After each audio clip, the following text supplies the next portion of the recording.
You got a pretty good memory for hockey stuff. Sometimes. What did you say in your video when the Leafs got Matt Murray? I'm not sure. Yeah, because I'm pretty sure you said it's either one of the most brilliant moves Kyle Dubas has ever made, or... Oh, now I remember. I just stopped recording after that. Let's go! Give me what I want! Kick down the door! Drew, you are not doing this! What? Not nice! There's a giant head! You hear yourself? I made like 2,000 of these. I'd like to have fun. With you, wherever you are, welcome to LFR. Victory, puppies, Iggy! Alright, make the save like Matt Murray.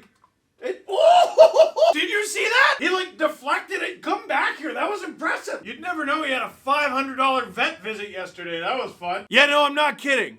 $500! Because we're not sure what happened, but he had 2 tiny holes in his leg. And after a bunch of detective work and Googling what different bites look like, I'm pretty sure he was attacked by a squirrel. I am not going to show you the pictures because it's gross. So I'm pretty sure Matt Murray said, this one's for Iggy, and then he just stopped everything. Leafs win!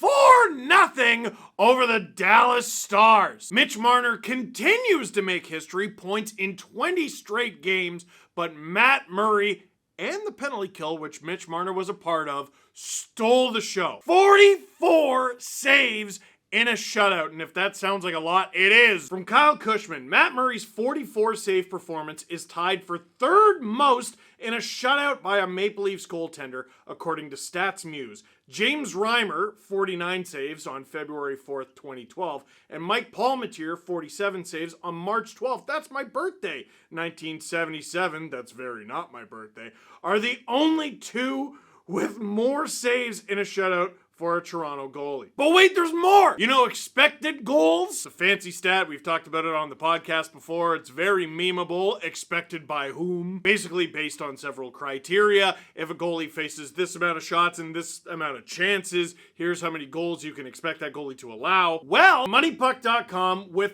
5.979 goals saved above expected, Matt Murray's performance versus Dallas is the best for a goalie in a shutout since modern stats started. Now, I'm reading these tweets as they come in. I'm shooting this video right after the game, but if I'm not mistaken, they only started keeping stats like this in like 2007? We're talking that's one of the best regular season goaltending performance in the last decade plus. That is not the way I thought this was gonna go. Hey, speaking of which, think you know which way it's gonna go? Make your bet at Sports Interaction. Seamless. When the puck drops, Sports Interaction has you covered. Pre-game, live betting on all major sports, and prop bets. Want to bet? Head to sportsinteraction.com/STPN. That's sportsinteraction.com/STPN. 19 plus, please play responsibly. Now, it's kind of funny. Heading into this game, we buried some pretty obvious stories. Like heading into the game, Mitch Marner's 19-game point streak against Jason Robertson's 18-game point streak. That's huge. You have to focus on that. If I read correctly, it's the first time players with 18-game point streaks or more went up against each other, which is wild because the 1980s happened. Like, if you weren't a point-a-game player, they threw you in the garbage. There weren't 2 guys who just happened to be hot going up against each other. Not once in like 1986. No one had one of those streaks going up against Gretzky. They never collided. Ridiculous. Preposterous. But then there's the Robertsons, and oh boy, can we get this out of our system in a hurry. The first time the Robertson brothers went up against each other this season, Nick stole the show. Big breakup in overtime, 2 goals, and one of them was the overtime winner. Since then, Jason has taken over the who's the best brother conversation. Nick's gonna have to do a little bit of catching up. The rest of the league has to do a little bit of catching up to Jason. Like, that guy's a Hart candidate right now. But you know what we kind of forgot about? It was a bit of a nasty game last time. When the Stars were in Toronto, that's when Jamie Benn injured Austin Matthews, potentially leading to Matthews' rough start to the season. Also important about that game, and Dallas Stars fans are like, are you leaving anything out? I am. The Leafs had 8 power plays in that one. And I can't help but think that the Stars might have reminded this officiating staff of that statistic. It was a tale of 2 penalty kills. The Stars was pretty good. The Leafs were 0 for 2 on the power play. The Stars were 0 for 7! I beg several of your pardons. Now, not all of that is up to the officials. I mean, Mark Giordano put the puck over the glass. You can't put the puck over the glass. I mean, Justin Hall grabbed the puck and, like, he wound up. Like, he went back with it and before throwing it. And a lot of Leaf fans are jumping on him. No, this is going around. You guys gotta watch more hockey because Nick Suzuki and John Gibson, who do not play the same position, got penalties for throwing the puck on the same day. That was the third penalty for throwing the puck since Saturday. So if they could send out a memo, hey, everybody, knock it off! That'd be great. But I want to talk about the Leafs' goals just a little bit because the penalty kill can kill all the penalties at once. If it doesn't score, they're not going to win the game. The Leafs' first goal, John Tavares wins the puck. He gets it back to Mitch Marner and Mark Giordano, who are passing it back and forth, and then Marner fires it on. The puck hits a bunch of stuff in front, and John Tavares collects the rebound after he steps around his defender. Mark Giordano gets an assist on this one. Mitch Marner gets an assist on this one, and that's how he hit the streak of 20 consecutive games. But I want to shout out Nick Robertson. No, he did not get a goal in this one, but he was key on this play. Dude, this puck hits Nils Lundkvist, but he's too busy dealing with Nick Robertson to notice or care. Tavares says, yoink! Takes it, shoots it, scores it, 1-0 Leaf. We can't forget there were a few other guys in this game. Semyon Durargachintsev being one of them. I saw a bunch of people point out that Semyon Durargachintsev is the fourth Leaf to play their first game in the NHL this season, but he's also not the first Leaf to be a silly goose and wear a number that's never been worn in Leafs history. Can't remember them all off the top of my head, but for example, Victor Mete was the first Leaf to ever wear 98. Semyon Durargachintsev, who I will from now on refer to as SDA, wears number 85. And on this second goal, he doesn't get an assist, but he plays his role of decoy perfectly. Here's Matthews in tight but on a horrible angle. There's SDA. He's got his stick on the ice. He's ready. Did Matthews pass it? Absolutely not. Did he score it? Absolutely not. The puck goes up and around and it rings around and he's looking for it and everyone's looking for it and he's the first one who finds it. I'm going to show you another picture. What do you think happened here? Did Matthews pass it to the open defenseman on the left side of the ice? Did he drop it for the open defenseman on the right side of the ice? Or did he fire it on? Because surely someone is going to stop him. The answer is none of the above. No one felt like stopping him. He just sort of steps in and rips the thing and it says unassisted, but really the Dallas Stars gave it to him. What did I tell you? The Lion is all the way out of his den.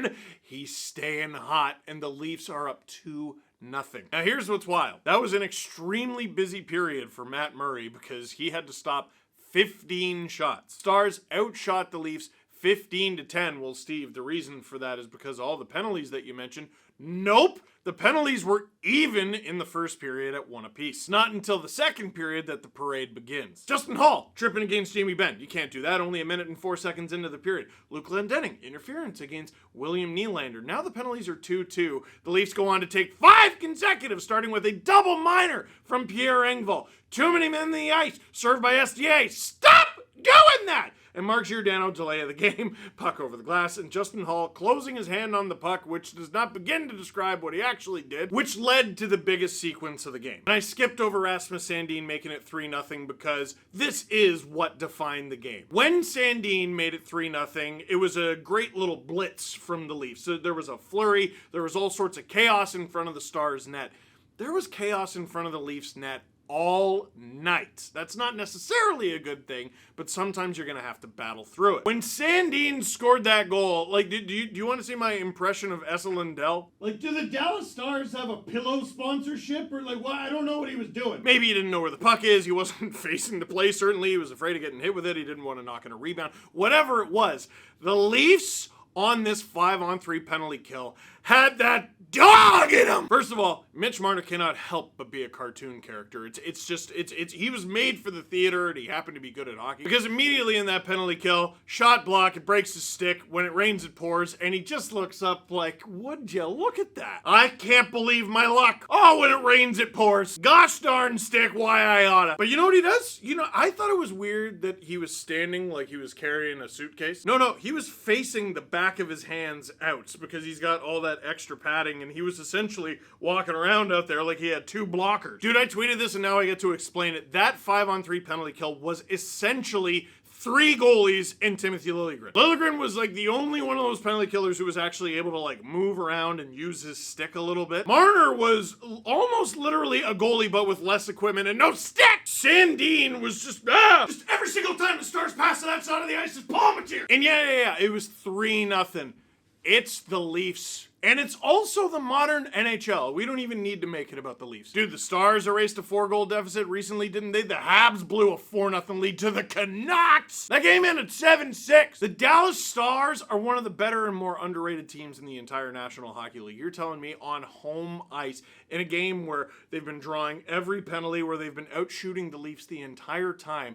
If they get one heading into intermission and then it's just a 2-goal deficit, ooh, that's a whole different game. I don't care how good Matt Murray's playing. But the clock mercifully winds down and we head to intermission, and Stars fans, I hate to say, it was over. I mean, it wasn't 100% over. The Stars did pull Jake Ottinger with like 5.5 minutes to go. That was alarming. And how about this? The Stars outshot the Leafs 12-7 in the third period. The Stars had 15, 17, and 12 shots. The Leafs were outshot by 5 shots in each period they played. That's not a recipe for success. Matt Murray faced 25 shots at even strength in this one, which isn't a ton more than Jake Ottinger at 19, but it's more. Murray faced 17 shots from the Dallas Stars power play. 17! And he stopped them all. The Stars had 10 blocks. The Leafs had 27! Oh, and did I mention they basically did it all with 5 defensemen, because Victor Mete got injured after playing just 3 minutes. Heroic stuff from the Leafs penalty kill. Heroic stuff from Matt Murray. A couple amazing saves out of the 44. And the Leafs, well, I don't want to end it too soon, because Alexander Kerfoot got the empty netter. With his second of the season, Kerfoot became Kerfeet, and the Leafs win this thing 4-0. And how? Here's Grav, poor Grav, tweeting out the deserve to win-o-meter. If this game was played 1,000 times, the Leafs were only supposed to win 15.5% of the time. But I quite like this other chart if you're into fancy stats. From Jake B. Leafs, I have done the research and analyzed the data, and it's just the Stars had 0 goals and the Leafs had 4. True, absolutely true. Questions. The Ottawa Senators are paying $1.56 million for Matt Murray and $354,000 for Dion Phaneuf. Still? Combined $1.917 million, equivalent to 1 Mark Giordano, 1 Michael Bunting, and 1 Steve Dangle on a $167,000 PA salary too. My question, would you accept $160,000 from the Sens? I absolutely would take all the Ottawa Senators' money, thank you. I will take Ryan Reynolds' money now. If you've read my book, you know I have a history of just taking things from the Sens. $167,000 would be an upgrade from several beers, but I'll take it. And if you haven't read the book, well, now you have an excuse to read it. Of the 4 goal scorers tonight, who do you think would perform the best holiday karaoke based purely on vibes? Oh boy, if we're going by interviews, not Tavares. Probably not Matthews either. And then there's Sandin. He's just sort of finding his voice. Alexander Kerfoot. That guy, yeah, him. For sure. I bet he rocked the karaoke at Harvard, for sure. Matthews, I think, oh yeah, he could get into it. Tavares, you know, being a dad, like, you get the lullaby crooning voice. You never know, he might be really good at it. And I think that just leaves Rasmus Sandin, and I'm sorry, you just gotta stick to being alarmingly good all of a sudden. Ooh, let's end with this one. Remember when some Leaf fans were mad we traded for Matt Murray instead of giving Jack $5 million for 5 years? Some were. I'll meet you halfway. 5 times 5 for Jack, I believe, was too rich for my blood, and obviously it's not going very well right now, but I admit, and you know, I was really skeptical of the Murray move. And I said, like, listen, this is Kyle Dubas betting on what he knows, and if he's right, this is one of the most brilliant moves he's ever made. He gets a divisional rival to eat salary and give up draft picks on a guy who is right now, like, literally an all-star caliber goaltender. But we were right to be skeptical, not just because Murray hadn't been very good for several years. The dude's been injured. And then what happened after his first game? He got injured. So the skepticism was still warranted after that. But he's been absolutely unreal. Absolutely unreal. When I question the Leafs' decision on something, and then it ends up being good, I'm not like, oh no, I wish I was right. I will gladly show up to the parade with a Leafs jersey with an LOL wrong nameplate on it. I don't care. It's not just Murray, Samsonov too. Shit, Children was fine as the third stringer mostly. Dubas went all in, didn't blink, and it's worked out masterfully so far. Kudos to him and that whole everything. Great job, by the way, by the coaching staff for managing that game. Only 5 defensemen. Connor Timmins in his first Leaf game.